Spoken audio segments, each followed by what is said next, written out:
Hi, my name is Balisa Shilabe, otherwise known as Desiree. I am a DJ and producer hailing from Johannesburg, South Africa. I am a DJ and producer predominantly playing the music called afro-house, but I do play other genres. I am obsessed with electronic and dance music as a whole. What I do is to kind of dig for sounds that people haven't heard before and introduce that to them on the dance floor.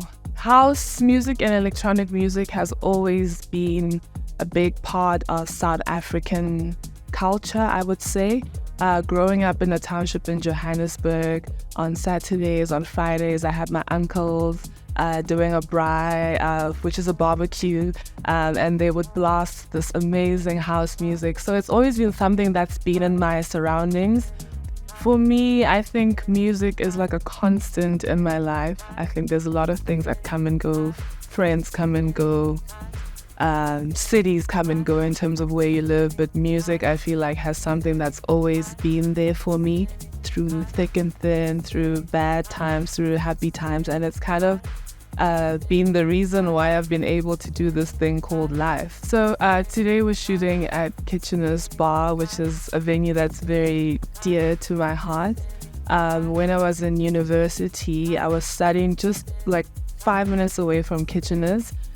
So my introduction to nightlife and rave culture, let's say, was in this very place. And I did go on to play some of my first few gigs, which were quite memorable here at Kitchener's. I feel like Kitchener's epitomizes the essence of Johannesburg and the essence of Braam, which for me is the epicenter of arts and culture in South Africa. So yeah, it's a very special place for me.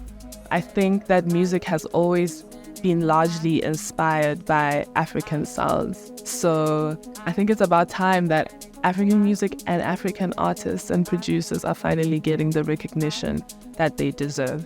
One thing that inspires me greatly is navigating the world as an intersex woman that doesn't necessarily fit in between the binary created by society.